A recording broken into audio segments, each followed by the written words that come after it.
All right, Slade, we are here, Anaheim 2. You're blinding me with your white gear, dude. Sophomore year for Supercross this year for you. Last year you were with the Kawasaki team. This year you're on the Husky. What's kind of been one of the biggest adjustments for you? The biggest adjustment for me is just I've never been an Austrian big bike, so that's a big change for me. The transmission's a little different, second gear's real short. But yeah, I mean, other than that, the team's rad. The first 2 rounds have been a little bit of a struggle for me, so looking to turn that around here at A2. And speaking of that, Anaheim 2 last year was a good event for you. Yeah, it was a triple crown last year, and I ended up making it through the LCQ, which had a rough day leading up to that, but it was good. So you're only a couple spots away in San Diego, a few spots away in Anaheim 1. Yep. I mean, what have we learned in these first 2 rounds? Qualifying needs work. Bad qualifying, bad gate pick in the heat race, and that that hurts for sure. So I need to figure out my qualifying, and then just first few opening laps need to be, a little bit more aggressive, pick up the intensity. Nice. All right. Well, we're looking forward to watching you race tomorrow. Appreciate it. All right, my guy. Hey, last weekend, what a main event. I mean, yeah. It looked fun. I hope you had fun out there as well. I wish I had a GoPro on, honestly. I think it would have been cool from a GoPro standpoint. I don't know. Little POV, Do you ever wear the chesty ones?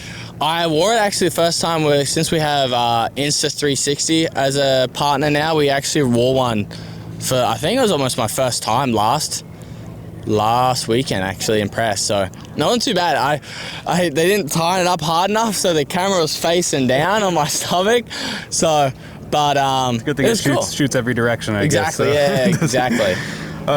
Yeah, man. But you battled obviously with Tomac. It was a pretty epic battle. I think the crowds loved it. The whole industry. I hope they did. Gosh, I did. Yeah, I hope they did because I did. But what did we learn from that battle? I learned that I was a little too stubborn with some of my lines that I was taking, where I should have changed 2 Eli's. I was faster in other spots, but then those other spots where Eli was faster than me, it was by a lot more. So it kind of would go a little bit back and forth, so, and that's what kind of eliminated me ever trying to get close enough to attempt a pass, so I think those are the things where I learned a lot on. Yeah, I noticed he was kind of all over the place, jumping left and right. Yeah, he had some creative lines, really. It's honestly just being creative, and it's a big thing in our sport. You get really creative with your lines. There's no rules in saying where you can go exactly in a berm. You can change. It's different. You can go enter on the inside and cut in out like how I was doing, or you'd be like Tomac, where you enter on the, halfway already through the berm, but rail the end part of it, So it was cool. So I know last week you guys stayed here, but this time we left. We went back to Florida, right? So we went back thinking it was going to be nice, but it was freezing cold. Oh, yeah. Gosh, it reminded me of Europe winter days. It was so cold. We were riding, and the track was a little bit muddy. The reason why we're doing press day today to get another ride day, and we only got to ride one time. But it was nice to be back to see obviously my dogs, some family, my mom, my middle brother, and some friends again. It felt like it was just too long, so it was nice to get back. But no, we're back again. Hopefully get some more laps in, get more familiar with this bike, and just kind of get ready for tomorrow. Yeah, I was going to ask what you learned out there, but I guess you didn't really have a chance. So today's pretty important. Then. Yeah, today's very important to learn more about the bike and just kind of see how it is, Yeah, and then that I know you made a handlebar adjustment. Yes. And it seems to be helped a lot. Yeah. Is there anything else, or is that really been it? Just that, really. Just the handlebars try to get me further forwards, and it felt nice in the main, actually. It kind of made me relax a bit more, which is good. So, but also keep myself forward, so it was kind of nice. Awesome. And then last question is just anything on this track stand out to you, look forward to? I'm looking forward to this middle long rhythm, Hopefully we can get a little 3-3 quad action or find a quad during it. So got a turn in it, turn too. to it. So we'll see. I'm looking forward to it. All right, man. Well, have fun today. Thank you. You too.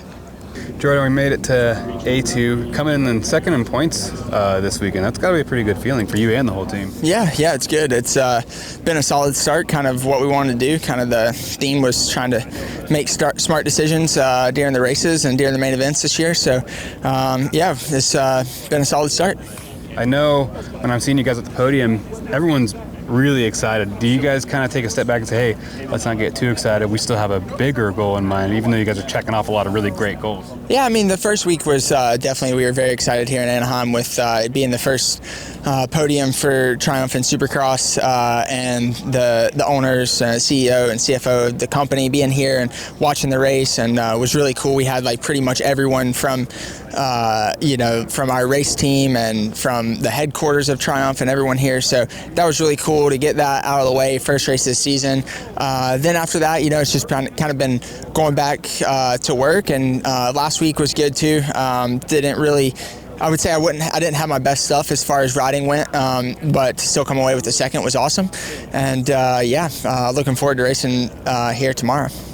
And obviously we're always trying to get more and more out of the bikes, more out of ourselves. And you guys have been working on some new stuff too. Like I believe you got some new ECUs. Yep. So we got those, about a month before the season, I'd say. Oh, okay. And is that, I guess you've been on the bike fairly recently too. It was a big improvement once we got onto the Get Ignition stuff. A lot of the small issues that the team was having last year, we've kind of, got rid of that stuff. So, the bikes are running really good, really clean. So, still getting everything, even whenever we got to A1, it was the first time being out here in California in the dry air. So, had to, dial in the mapping a little bit on the bike, but the guys did a great job of getting it dialed in quickly and smooth and really no hiccups. Yeah, I think in the last press conference post-race, you were talking about finding more bounce, trying to find more of the middle bounce of the bike, meeting in the middle there. Yep. Still did you guys kind of find that this week? Or? It was kind of tough. It was really cold back home and snowed, so we did ride a little bit on Monday, but it was so cold it was hard to even feel what the bike was doing. So we kind of played around with a couple things, kind of confirmed a couple things, I think, back at the practice track. So we're going to try a couple things here in press today, and hopefully they work out good. And then you're a bit of a veteran in the class, so you're seeing a lot of the younger bucks coming up. Is there any challenges that brings? They're riding good. Hayden and Julian are both riding really good. Cole was riding really good last week. Unfortunate to see that Ryder got hurt, but because he's been riding really good. A huge improvement for him from last year. So, they're full of confidence. It's fun. It keeps me young racing against those guys. And my last question is kind of about the track here. I feel like we're only in the third round and it's already kind of thinning the herd a little bit. There's been a few injuries, a few crashes. Are the tracks gnarlier this year, or is it just a tough start maybe for some? No, I think it's just how it goes. Dirt bikes are gnarly in general. But how fast, especially in the 250 class, how hard we have to push the bikes to go as fast as we go. I think, in the 450 class, obviously those guys are pushing really hard as well, but they're maybe not riding the bike to the limits that we are in the 250 class. It's gnarly, and it's unfortunate to see so many guys hurt already. But I think that most of the injuries have happened back at the practice track, so I wouldn't necessarily say it's a track issue. Yeah, that makes sense. Well, I'm glad to see you riding well and just seeing the excitement around it. And like I said, keep saying, I can't wait to see that number one spot. I think it's coming soon. Yep, thank you. Have fun. Troy, I heard you guys are doing something pretty amazing this weekend. Yeah, we're trying to grab some helmets out here. Quite a few of them really here from the top riders here, just to auction them off for the fire relief, and just trying to do our part. I know all these guys. It was really easy, really, just to ask everybody, and everybody's, of course, I want to do it. I think it's just, it's devastating what we've seen on TV and everything else. A lot of friends have lost their house, so we're just trying to do something nice for them. Yeah, and out of the couple rounds that we have, obviously Anaheim being the closest to it, so it's a pretty special place to do it with a lot of these people. And can I see kind of what we got here? Is this one of the ones that someone's given you? No, this is just my helmet. I just decided I should bring one for I raced the Transworld Championship in this helmet, so I thought, you know what, I'll donate one of my helmets here too. So hopefully it brings a little cash for these. And where can we go to donate? I think it's betterworld.org. And it's through Red Cross. My girls are all making it all happen here, so I keep just we got a little time to pull it together here, but it should go live next Friday, I'm hearing. Awesome. We're going to grab all the helmets after the race tomorrow night, take them back to the studio, shoot them, and start posting them. Awesome. And I'm going to ask one of those girls, too, just to get all the details for everyone. Yeah, that'd be awesome. All right. Thanks, Troy. Good seeing you. Okay. All right. Well, I actually just spoke to Troy a little bit, and he told me you can get some details from you, but it sounds pretty amazing what you guys are doing. Yeah, so Trolley Designs is teamed up with Feld to collect helmets from some of the top riders in Supercross. We're going to be taking those helmets back to our studio, taking some photos, putting them up on betterworld.org, and hosting an online auction starting January 31st. It'll run through February 7th. All proceeds from the auction will go to the American American Red Cross in support of the California Fire Relief Fund. If you know Troy, you know that he's very passionate about art and racing, and this is just a natural thing for him to do. He's very community-based, and we're a global company, but our roots are deep in Southern California as well as most of the industry. So I think it's an important thing to do, and we're excited to have the community be a part of it. We're really happy that you guys are here and seeing that happen, and I think everyone being a lot of people here in California, we're here in Anaheim, so I think it hits home for a lot of people, and it seems like he's got a good response so far, and the riders have been anxious to help. Yeah, definitely. I mean, it's really a small thing that we can do in the grand scheme of things when tens of thousands of people have lost everything. But yeah, I think with the community coming together, it's just supporting those that have lost their homes and also showing that we can come together to work as a team for a good cause.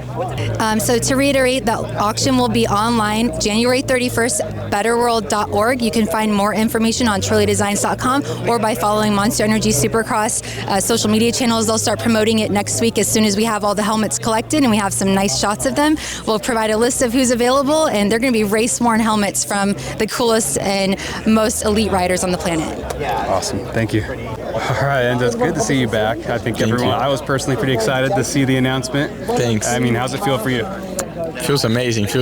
Yeah, I don't think I've ever done so many interviews in my life, so it's nice. It's good to be back here. Now that on the Yamaha, can you tell me a little bit how this kind of came about? How it came about? Yeah. Oh, okay, yeah. Basically through like DMs on Instagram. Really, yeah. So Myron, we talked. I've known Myron, the team owner, for quite some time because he does amateur races here in California. So, and then I decided to take on a deal just because I know the bike. I've been racing for so many years now, and I knew Jamie from Twisted that built the engines too. I knew the bike would be good, and it was so last minute. Flew in last week from Brazil, got here Thursday, Friday rode the bike, and then we got the deal. So, looking forward to this West Coast Championship now. Well, for me, it's round 3, but it's round 1 for me, really. Can you just tell me a little bit, when you look at this track today, and you kind of been watching the last couple rounds and seeing the starts have all been different, the jumps have been pretty big. Is there anything that you noticed a difference than maybe the last time you were here? Well, last time I was here was 2 years ago, A2. Let's see, the A2 when I raced. Yeah, we didn't have the split start. We had at A1 exactly the same start as this one. That's where Faulkner crashed. I remember that. But just track is super big, going to be a long lap time, which I like because we don't do so many laps, Like last weekend in San Diego, track was a bit smaller, and they did more laps. So it's a nice track. Lots of rhythms, lots of different options to do, and back-to-back whoop sections. So that's always something that you can defer yourself from the others. So we'll see. Should be great racing. You've still been pretty active before this, though, right? Doing some of the other series like World Supercross and some other things. Well, I had a bit of hiatus for quite some time because of my arm, and then I did this Nations was kind of my first race back in September, which went really well for me and for Brazil, really. And then I did World Supercross for Rick Ware, which went well as also. So I can be happy. So now we're here. Just the pressure on Supercross is a bit different, so we'll see. Yeah, and that's actually kind of what I was wondering. Meaning, I guess, is like you were doing some riding since your surgery on your arm, and do you feel like, is that still something that's progressing? You're still getting used to? Since this Nations, which was in September, I gotten better, and I feel like now I got to a point there I can ride to my full potential, but it's not like 100% like the other one, but I can still ride. That's why I'm here. So try not to think really about it, and if something doesn't go the way that I want to go, it's just blame myself, really. The arm isn't an issue anymore. Yeah, well, hopefully, you're just coming here, keep it fun. Yes, that's what I'm trying to do, log the laps. Yeah, log the laps, keep it fun, and we're excited to see you out there, man, and keep doing it. Thank you, yes. Thanks for having me on. See you tomorrow. See ya.